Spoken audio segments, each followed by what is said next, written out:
I called up my friend Austin the other day to play some games like we normally do, but afterwards, I had one very simple question for him because he has played me the most out of anybody in the past 2 to 3 months. He understands the game much more than me. He understands how I play the game better than I do. So I just had to ask him, what character do you think I should play? And this is not Character Crisis Part 3 or Part 4, whatever we're on at this point. This is the end of a saga. This is the end of an era. It is the end of this arc. I have my answer, and I'm here to share it with you today because it is much more profound than I expected it to be. I had to go through a couple trials and tribulations, but I've got my mind on the right track, and I think it's a fable of sorts. I think by the end of it, you will have learned something from my story, so I want to share it with you. But before I do, my YouTube studio is completely gray. Like, we are down bad this month, so if you enjoy this video, please consider subscribing or leaving a like or sharing it with your, I don't know, your friends, your family, your dog, your wife, your kid. Share with anybody because we are down bad. It is gray every single time I log in, and it's really sad. So help me out if you wouldn't mind, and I hope you enjoy the rest of this video. And he simply said, you should play Juri.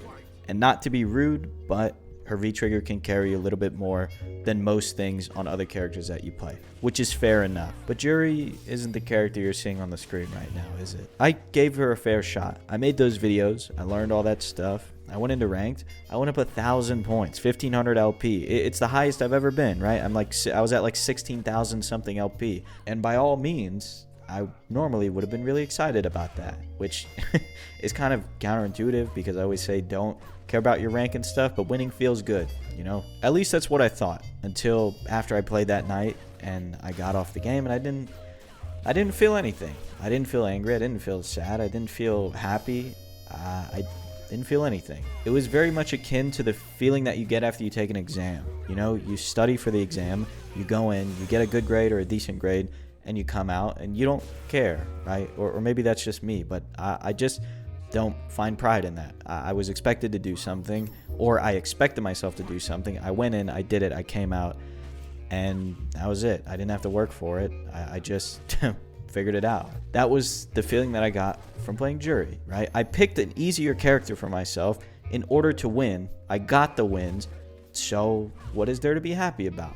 What I expected to happen happened, and I didn't have to work any harder for it. In fact, I had to work less to get the same thing that I was getting before. And I don't know about you, but that doesn't sound very fulfilling to me. It was the first time where I had started to win more and started to feel less. And that's when I understood like why people say your rank doesn't matter when you get to the higher levels, because you care about something else. You care about learning the game and getting better. And I was just so sick of not getting better, right? Just so sick of being at the same level of play I've been at for the past year and not getting anywhere. And instead of attributing that to the lack of like learning from me or just playing the game, because I feel like I don't grind it enough to really warrant getting better, I wanted to take the easy way out and pick a character that was easier for me and worked better for me, which in most cases is fine, right? Why would you work harder than you have to for your wins? But whether it be stubbornness or stupidity, I want to win my way.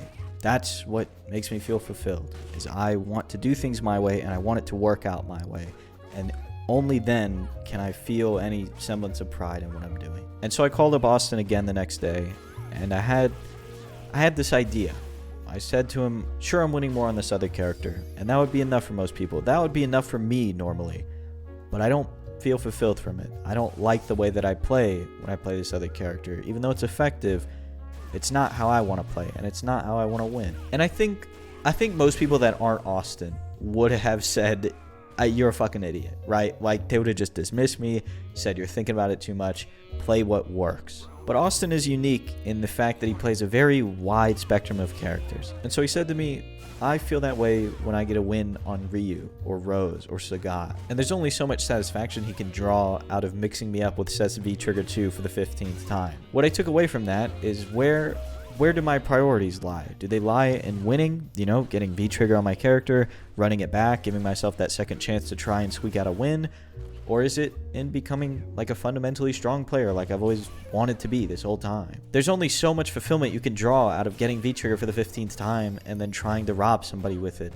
Meanwhile, playing a fundamental neutral game and playing it very well is satisfying. You know, it's satisfying to fundamentally outplay your opponent and be better than them on every single level. And sure, they might get V-Trigger and rob you, but up until that point, you had them. And now you have to figure out how to deal with this stupid little comeback mechanic. But that's that's neither here nor there. To me, playing that solid, fundamental neutral game is impressive, and it's hard, and it's ambiguous, and we don't fully understand how to play it on every single level or against every single person. And it's this elusiveness that I think makes it worth pursuing and is what makes it fulfilling to pursue, because you will never fully understand neutral on every single level, but you can get close and you can continue to try and you can continue to chase it. And it's that endless pursuit that is alluring to me, that draws me in and makes me keep playing. It's not picking a character for their V-Trigger and because they're easier and because they'll help you squeak out wins. That's not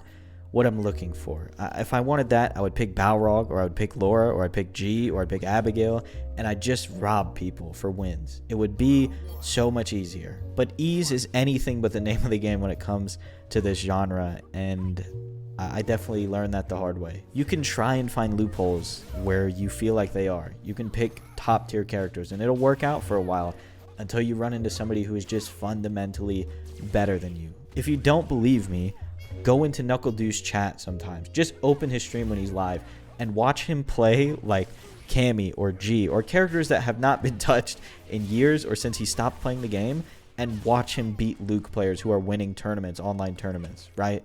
Fundamentals prevails over anything. It doesn't matter what character you play. You can pick a character that makes up for your fundamental flaws, but they'll always show. They'll always show, and a good player will find them. And all that brings me back to the end of my character crisis, because there is no end. I'm going to play whoever I want. I'm going to play whatever I think is fun at the time, but I'm going to play them with a fundamental mindset, if that makes sense. I'm not going to play them to get V-Trigger. I'm not going to play them because they get me easy wins. I'm going to play them because it's fulfilling. I'm going to play them in a way that is fulfilling to me. And whether that's selfish or stupid, I want to win the way that I want to win, because that's what makes me happy. That's what keeps me on the game. And that's way more important than I ever thought. That's my story for today. That's my fable. I hope you pulled some moral away from it, some lesson. And it really helps you, because I feel like a lot of people don't talk about this stuff. It's just things that feel very minute and stupid and miscellaneous. And they don't really... they might not even have a place on YouTube, right? Maybe that's why the channel's performing so badly. There's not really a place for this stuff, and I'm just forcing it. But it's just something I wanted to make. And I don't know. I hope it helped. I've been really struggling lately to think about ideas for these videos anymore, because they all feel like they just mesh together in a way, or they don't really feel unique anymore. I'm running out of things to talk about, and that's partially because I just haven't been playing the game, like I said, or when I play the game, I just get angry and get off. There's no productivity going on, but I hope from here on out that changes and we get back on track. Anyways, I won't keep you any longer. I hope you enjoyed this one. If you did, please consider subscribing, and I'll talk to you again very soon.